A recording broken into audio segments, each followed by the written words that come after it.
ملانا ہے. 24 گھنٹے کی زندگی، ہر آن ہر لمحے ہمارے حرکات سکنات نبی کے طریقے پر آ جائیں، سنت طریقے پر آ جائیں. اس پر آ جائیں. حضور صلی اللہ علیہ وسلم کی جو اونٹ سواری ہے، کون سی سواری؟ اونٹ سواری. یہ دنیا بھر کی قیامت تک آنے والی لگژری سواریوں سے بہترین، سب سے افضل ترین یہ سواری. اگر کسی مسلمان کے دل کے اندر آج کی سواریوں کی وقار، عظمت، اہمیت نبی کے اونٹ سواری سے اگر زیادہ ہو گئی دل میں ذرا سی بھی، تو اس کا ایمان خطرے میں. بھلا آپ سوچ سکتے ہیں اللہ کے نبی کی سواری کے مقابلے میں دنیا بھر کی سواری کی کیا حیثیت؟ اللہ کے نبی کے لباس کے مقابلے میں غیروں کے لباس کی کیا حیثیت؟ کوئی حیثیت. اس لیے مولانا یوسف رحمۃ اللہ علیہ فرمایا کرتے تھے، ذرا سوچے تو صحیح، ایک مسلمان تنہائی میں بیٹھ کر وہ کیا کر رہا ہے، اتنا بڑا جرم کر رہا ہے کہ ایک طرف اللہ کے نبی صلی اللہ علیہ وسلم کی زندگی اور لائف اور سنتیں، اور آپ صلی اللہ علیہ وسلم نے اپنے پیٹ پہ پتھر باندھ کے گھر کے 3 مہینے چولہے بجھا کر کے تمام مشقتیں تکالیف برداشت کر کے اب تک دین کو پہنچایا، کوشش کری. آج ان کے طور طریقے ہمیں اچھے نہیں لگے، اور جو یہود و نصارہ جنہوں نے ہمیشہ اسلام اور مسلمانوں کو تکلیف اذیتیں پہنچائی ہیں، ان کے طور طریقے میں اچھے لگے. ایمان کی کمزوری کیا لا؟ کون فرماتے تھے جی؟ حضرت مولانا یوسف رحمۃ اللہ علیہ. ایمان کی کمزوری کیا لا؟ یہ جو دعوت کی مبارک مہینے تھے، یہ اسی ایمان کی کمزوری کو دور کر کے ایمان کو پاورفل بنانے کی، تاکہ ہمارا دین پر چلنے کے راستے آسان ہو جائے، کھل جائے، جو رکاوٹیں دور ہو جائے، ہمارا ذہن تیار، ہماری ایک مینٹالٹی بن کہ تم کچھ بھی بولتے ہو. دنیا بھر کے سارے سائنسدان اور دنیا بھر کے سارے جو ہے لوگ یہ کہیں کہ بھائی سود کے بغیر کام نہیں چلے گا، لیکن آپ انہی کالجوں میں بیٹھ کر ڈٹ کر کے دل کی گہرائی سے ڈنکی کی چوٹ کہیں گے پوری دنیا میں سودی نظام بنا لو آپ، لیکن اللہ اسے مٹا کر کے نیست و نابود کر کے رہیں گے. اس لیے کہ اللہ کا وعدہ یمحق اللہ الربا ویربی الصدقات، اللہ رب العزت سود کو مٹائیں گے اور صدقات کو بڑھائیں گے. ہمارے جیب میں 100 روپے کھانے کے لیے کم ہے، لیکن ہم اس میں سے 10 روپے دیں گے، پوری دنیا میں لگیں گے صدقہ مت دو، پیسے کم ہو جائیں گے. آپ کو یقین کامل شاہد کر کے نہیں میں دوں گا، اس لیے کہ اللہ کا وعدہ پورا ہو کے رہے گا کہ تم صدقہ دو گے اللہ بڑھائیں گے، جتنا دو گے اتنا بڑھا دیں گے. آپ کے پاس پیسے نہیں ہے، ساری دنیا والے مل کے کہہ رہے تھوڑا سا ادھر سے ادھر سے لون لے لو. کیا لے لو؟ تھوڑا سا لون لے لو، تھوڑا سا یہ کر لو، کام بن جائے گا. کہ کام جو کچھ بنایا سب بگڑ ہو جائے گا. کیونکہ اللہ نے فرمایا یمحق اللہ الربا، کہ اللہ تعالیٰ کیا ہے؟ سود کو مٹا کے رہیں گے. کیا کر کے رہیں گے اللہ تعالیٰ؟ سود کو مٹا کے رہیں گے. اللہ سود کو مٹا کے رہیں گے. یہ ایمان یقین ہمارا بننا چاہیے، بنا ہوا ہونا چاہیے دل کے اندر. نہیں بنا ہے آدمی کبھی بھی بہک جائے گا، پھسل جائے گا، کوئی بچانے والا نہیں. آپ کے اندر کی ایمان کی طاقت آپ کو بچائے.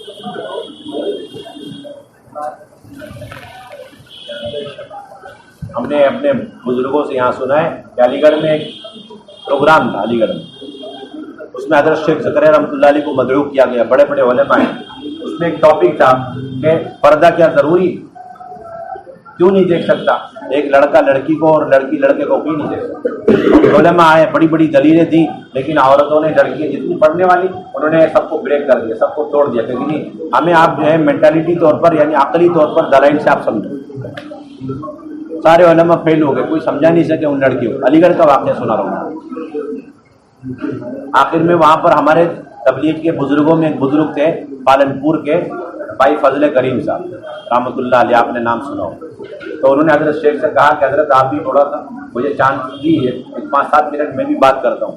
تاکہ تم کیا بات کرو گے ان عورت لڑکیوں کے سامنے، انہیں کیا مطمئن کر دو جب اتنے بڑے بڑے علماء دلائل دے کر انہیں مطمئن کر. حضرت تھوڑا سا موقع تو دیجیے.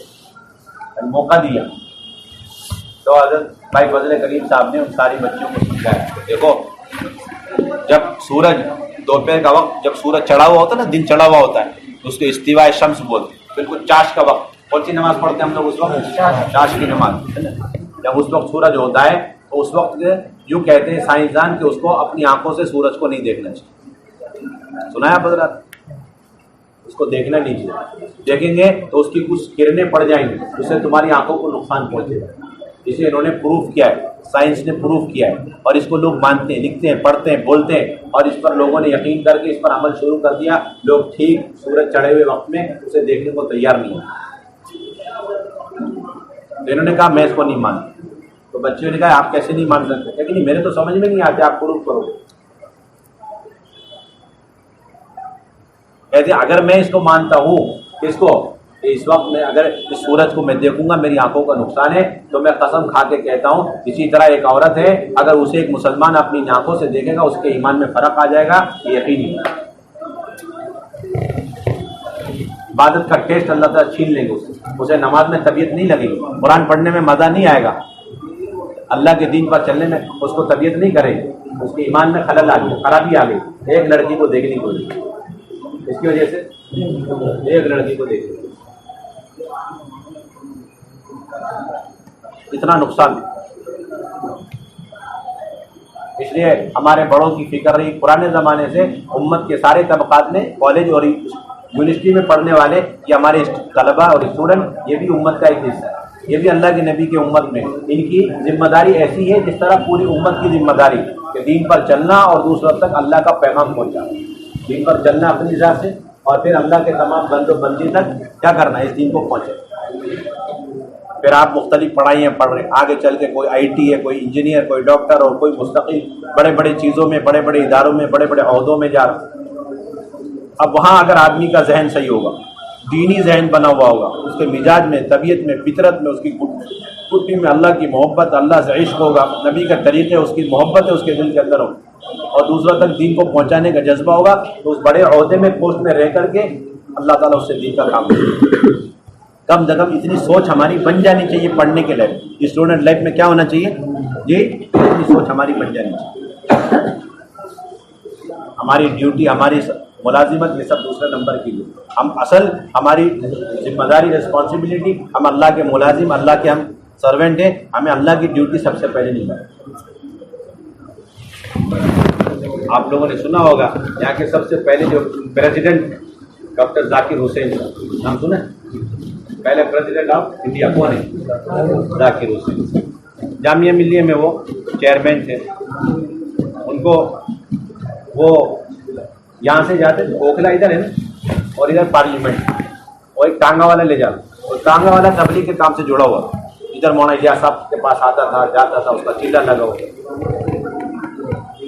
تو اس نے کہا کہ یہاں ایک بزرگ تھے مولانا الیاس صاحب, وہ بڑے اللہ والے, بڑا ان کے اندر دین کا درد ہے, غم ہے, آپ کو ضرور چلنا چاہیے. ایسی اس ٹانگے والے نے تشکیل کری. ڈاکٹر ذاکر حسین صاحب بڑے متاثر ہو, بھائی چلو ہمیں بھی چلنا چاہیے, دیکھنا چاہیے. مولانا الیاس صاحب سے ملاقات ہوئی تو ان کے گرویدہ ہو گئے, ان کے مرید ہو. اس کے بعد دن بدن ان کے ایمان میں, اعمال میں, عبادت میں اور دینداری میں ترقی ایسی ہو گئی کہ بعد میں چل کے وہ جب پریزیڈنٹ بنے تو ان کا کئی ریکارڈ. پہلا ریکارڈ یہ کہ وہ اپنی بیوی کو کبھی بھی اسٹیج پہ لے کر نہیں آئے بنا پڑھے. اس سے پہلے ان کا یہ مزاج نہیں تھا, وہ بیوی کو اپنے ہر جگہ لے جاتے. لیکن جب سے دینداری آئی, اس کام میں لگے, تو انہوں نے پردے میں اپنی بیوی کو بٹھا دیا. پریزیڈنٹ بتائیے, آدمی کہاں کہیں پر بھی رہے لیکن اللہ کے حکموں کو فالو کر سکتا ہے, یہ انہوں نے ثابت کر کے دکھایا. کوئی دنیا کی طاقت ایک مسلمان کو روک نہیں سکتی. یعنی کہ جیسا دیش ویسا بیس ہے, ایسے ہم جو ہے نا معمولی اور سستے لوگ نہیں کہ کوڑیوں کے دام اپنے ایمان کو بیچ دیں, اللہ کے نبی کے طریقوں کو بیچ دیں. ہم ایسے سستے لوگ نہیں. اللہ کے نبی نے خون پسینہ بہا کر کے اس امت کو تیار کیا اور ہم تک دین کو پہنچانے کی اپنے ہر طرح کی قربانیاں دی. ہم اس نبی کے امت میں سے ہیں, ہم اللہ کے نبی کی سنتوں کے رکھوالے ہیں, عبادت کرنے والے, متوالی ہیں. ایسا ہو نہیں سکتا ہمارے جیتے جی دین کے اندر کوئی کمی آ جائے, ایسا نہیں ہو سکتا. یہ مزاج ہمارا بننا چاہیے. اور دوسری بات یہ کہ سب سے پہلے انگلینڈ اور یورپ میں تبلیغ کا انٹروڈکشن کرانے والے ذاکر حسین صاحب. جب گول میز کانفرنس کے لیے یہاں کے ساری پارٹیاں گئی بھی تھیں, کون سے کانفرنس کے لیے ہے نا, ہندوستان کی آزادی کے سلسلے میں وہاں کانفرنس ہوا, اس میں یہاں سے ذاکر حسین صاحب بھی گئے. تو کہتے ہیں وہاں اسلامی کنٹری کے بے شمار بڑے بڑے صدر اور حکام آئے ہوئے تھے, لیکن سب سے پہلے انہوں نے وہاں تبلیغ کا تعارف سب کے سامنے کرایا. اور نمبر 2, انہوں نے اذان دے کر باجماعت سب کو نماز کے لیے آمادہ کی. انگلینڈ کے اندر اذان دے کے باجماعت نماز ذاکر حسین صاحب. بڑے بڑے اسلامی اسکالرس اور بڑے بڑے اسلامی پریزیڈنٹ وہاں پر موجود ہیں, لیکن اللہ تعالیٰ نے ذاکر حسین صاحب کے ذریعے باجماعت نماز. جب آدمی کا رخ صحیح ہوتا ہے تو آدمی کہیں پر بھی رہتا ہے اپنے مقصد کو بھول کر ہم تو ایسے بننا چاہتے ہیں. اس لیے مولانا الیاس صاحب رحمۃ اللہ علیہ علی گڑھ جاتے تھے, جامعہ ملیہ جاتے تھے تو کہتے تھے مجھے اس کے اندر کچھ ایسے نورانی چہرے نظر آ رہے داڑھی کرتے پاجامے میں, اور اللہ تعالیٰ نے وہ پیشین گوئی پوری کر. مجھے ان کے اندر اچھے نیک انسان, بھلے انسان ان اسٹوڈنٹس میں مجھے نظر آ رہے جو آگے چل کے دین کا. یہ مولانا الیاس صاحب رحمۃ اللہ علیہ اپنی گہری نظر بصیرت سے فراست سے اس زمانے میں بول کر گئے. اس لیے اس زمانے سے جب بھی کالج یونیورسٹی کے بچے یہاں آیا کرتے تھے مولانا الیاس صاحب مولانا یوسف رحمۃ اللہ علیہ انہیں بڑی قدر کی نگاہ سے دیکھتے. کیسے دیکھتے تھے؟ بڑی قدردانی کی نگاہ سے دیکھتے, اور کہتے تھے تم یورپ جاؤ گے, تم امریکہ جاؤ گے, اور تم جو ہے فرانس جاؤ گے, اور تم جو ہے آسٹریلیا جاؤ گے. کہتے تھے تم میں سے ایک ایک آدمی ایک ملک جائے گا اور وہاں جا کے اللہ کے نبی کا دین کو جو ہے زندہ کرے. آپ بھی کریں گے انشاءاللہ, پکا ارادہ انشاءاللہ.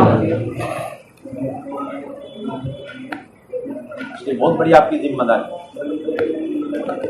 ہم لوگ کا چائنا کا سفر ہوا, ووہان ایک پروونس ہے ووہان, سب یونیورسٹی آئے ادھر تو ہمیں لے کر گئے.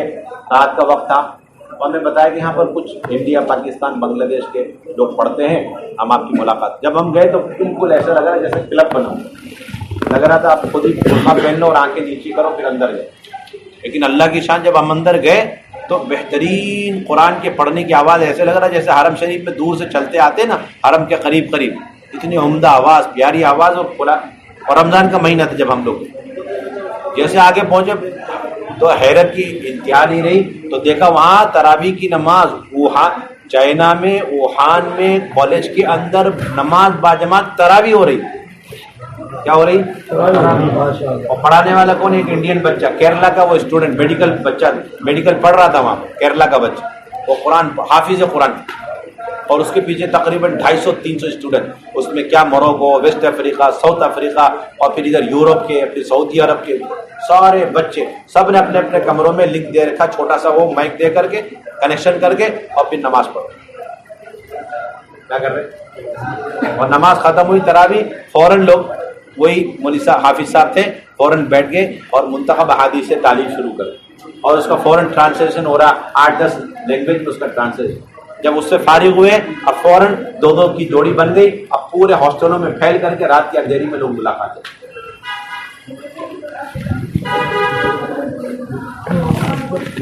سمجھ میں آ رہا ہے کیا نہیں کر سکتا ہے کہ اسٹوڈنٹ ایک طالب علم آپ اندازہ لگے. دیکھو ہمیں علاقے میں لے کر گئے, چائنا میں ایک اور علاقے میں لے کر گئے. وہاں پر انہوں نے چھت پہ جو ٹیرس ہوتا ہے چھت, اس کو کسی طرح کیش کر کے لے کر کالج والوں سے اسے انہوں نے اپنا مرکز اور اس کو اپنا جامع مسجد بنایا. اور جمعے کی نماز ہو رہی, تقریباً 500 اسٹوڈنٹس پڑھ رہے جمعے کی نماز چھت کے اوپر.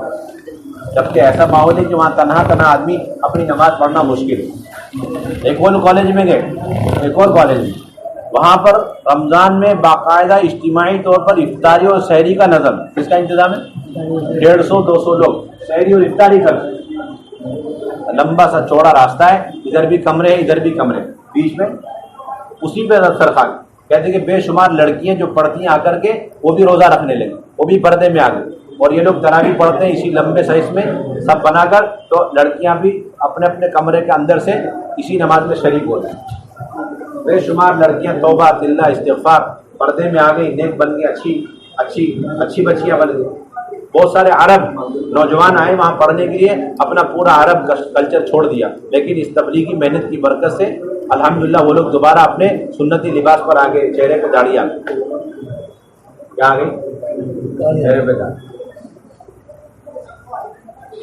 سوچیے آپ, اور محنت کیسے کر رہے آپ بتائیے. بڑی حکمت کے ساتھ سارا کام کر رہے ہیں, تعلیم بھی کرتے ہیں وہ لوگ, گشت بھی کرتے ہیں. ہمیں لے کے ایک جگہ بولے کہ کیپ لگانا پڑے گا. میں نے کہا ہم لگا لیں گے. بھائی پیچھے آپ کو بیگ لٹکانا پڑے گا, جیسے کالج کا بیگ ہو لٹکا لیں گے. کہیں سائیکل چلانا پڑے گا, وہ بھی چلائیں گے. 20 سال بعد سائیکل. تو آگے رہبر ہے, آگے گائیڈر رہبر آگے, اس کے بعد ہمارا ایک ساتھی, پھر ایک رہبر, اس کے بعد ہم. اور بولے کہ آج سے ہمیں 4 دروازے سے اندر انٹری مانگے. اور انٹری مار کر کے پھر اس کے بعد ہم ایک کمرے میں گئے. ایسا لگ رہا جیسے آج ہندوستان میں کسی مرکز میں مسجد میں پہنچ گئے. وہاں ماشاءاللہ 50 لوگ بنگلہ دیش، انڈیا، پاکستان کے لوگ، اور سب ماشاءاللہ داڑھی کرتے پاجامے میں. پتہ چلا گشت ہوا ہے اور اب ماشاءاللہ بیان ہونے والا. ساری محنت اندر ہی اندر ہو رہی ہے.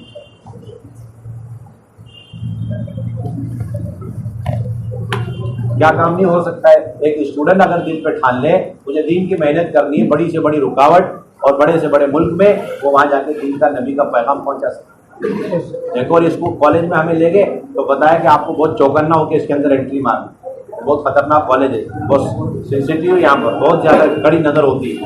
اگر آپ کو چائنیز اسٹوڈنٹ سے ملتے ہوئے دیکھ لیا وہاں کی انٹیلیجنٹ ہے، آپ کو جیل زندگی بھر کے لیے ختم ہو گیا.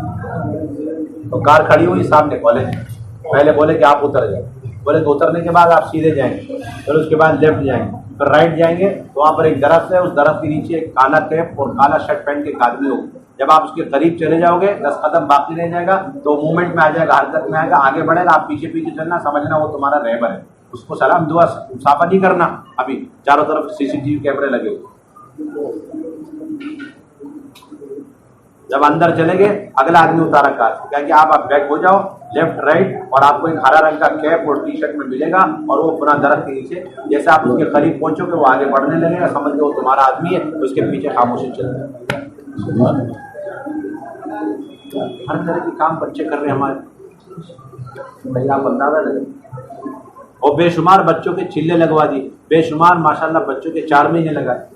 ان کے والدین حیران کہ بھائی ہم نے بھیجا تھا چائنا پڑھنے کے لیے، ہم نے بھیجا تھا ڈاکٹر انجینئر، یہ تو ملا مولوی بن کر آ گئے. نانجنگ یہ کیپٹل سٹی تھا پہلے چائنا کا، ابھی تو بیجنگ ہے نا، لیکن پہلا والا جو اس کا کیپٹل سٹی تھا جاپان اور چائنا کے وار سے پہلے وہ نانجنگ تھا. جب وار ہوا تو وہ سب برباد ہوا. اب وہ بیجنگ نیا کیپٹل سٹی بنا ہے چائنا. تو نانجنگ کے اندر کالج ہی کالج، وہاں لے کے ملاقات صرف 2 دن کا ٹائم. تو پتہ چلا وہاں پر ایک اسٹوڈنٹ ہے میڈیکل پڑھ رہا ہے اور وہ حیدرآباد سے بلانگ کرتے ہیں اور 10 سال سے پڑھ رہے ہیں. سلام دعا، اتنی بڑی داڑھی اور مسلح، اپنا کمرہ پورا ایسا جیسا مسجد ہو. فکر مند بچہ، رونے دھونے والا. بتاؤ آپ، ننگا ماحول، ادھر کوئی پوچھنے والا نہیں ہے، جو چاہے آدمی عیاشی کرے. لیکن وہاں پر اللہ کا ڈر اور خوف ہے جس نے اس کو تمام تر برائیوں سے روک رکھا. آئیڈیل نمونہ بن گیا وہ بچہ پورے کالج کے اندر.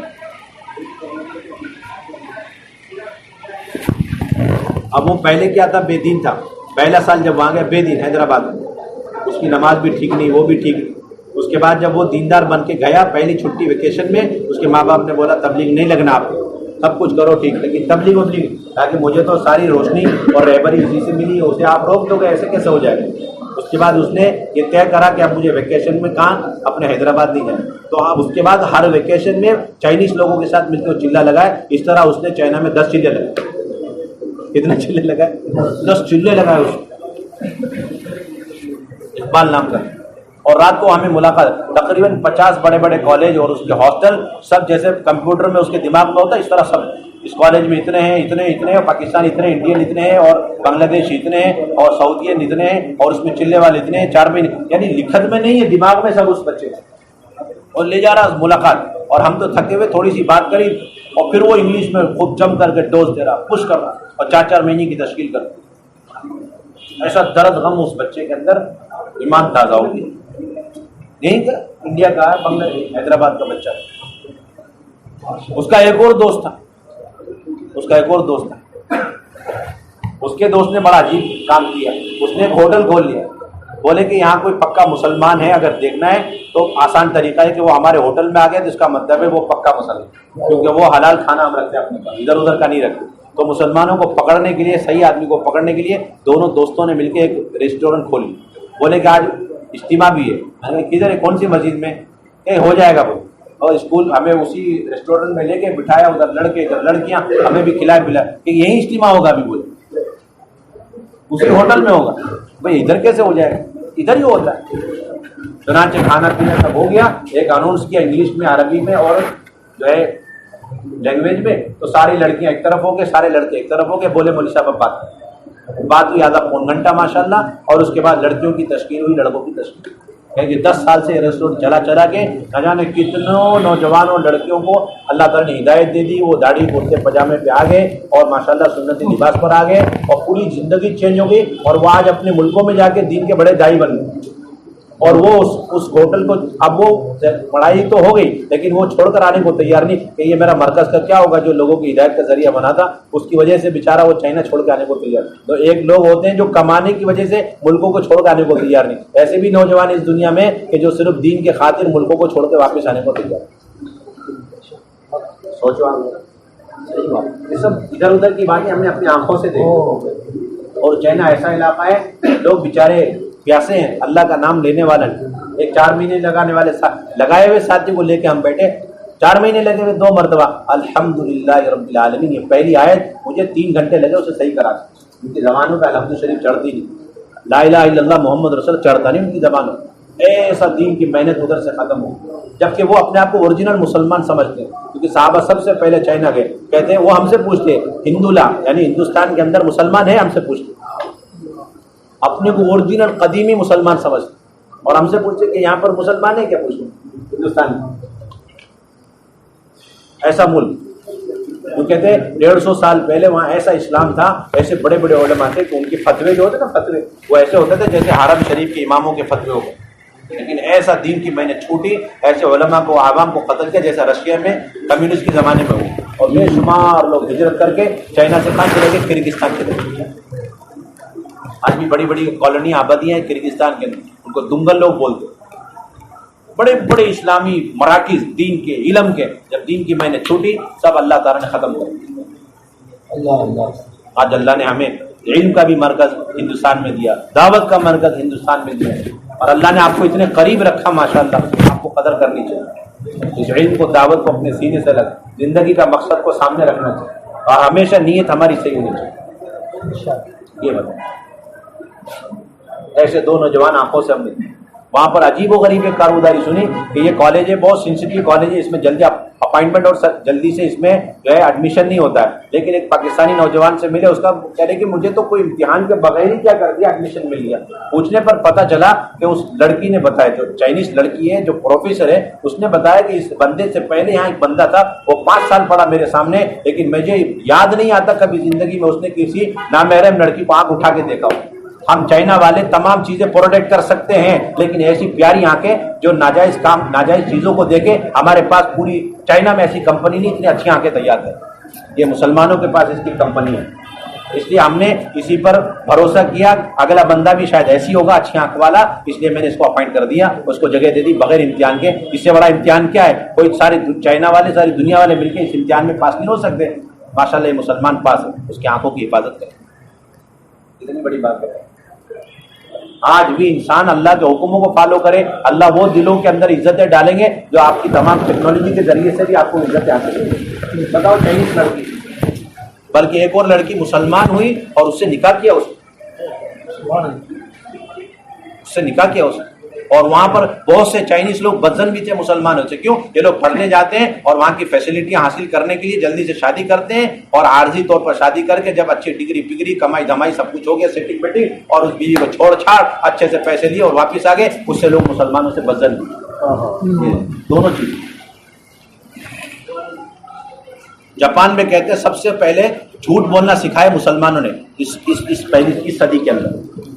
جاپان میں لوگوں کو جھوٹ بولنے پہ نہیں آتا، زبان ہی نہیں مڑتی، جھوٹ بولتے، اتنے سچے دل کے اور سچے زبان کے۔ ایک مسلمان نے سب سے پہلے جھوٹ سکھلایا، اس کے بعد سے لوگ اتنے مسلمان تاجروں سے بزنس مین سے بدن ہے کہ جب کوئی مسلمان ڈیل کرنے آئے گا جاپان تو اس کے بارے میں تقریباً ایسے جو ہے انسپیکشن کریں گے، ایسی تحقیقات کریں گے جیسے سی بی والے کریں کہ صحیح ہے غلط ہے کیسا ہے ویسا ہے، سب کچھ اس کا پچھلا پورا ریکارڈ لیں گے۔ جلدی سے کوئی بھی کسی مسلمان تاجر سے بزنس مین سے ڈیل کرنے کو تیار نہیں جاپان میں، اس لیے کہ ان کی وجہ سے ہمارے اندر ایک بڑی خرابی برائی پیدا ہوئی، جھوٹ کے عادی ہو گئے ہمارے ساتھ۔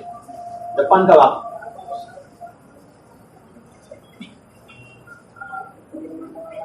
اس لیے ہمیں بڑی اللہ تعالیٰ کی جو ہے اللہ تعالیٰ کا شکر ادا کرنا چاہیے۔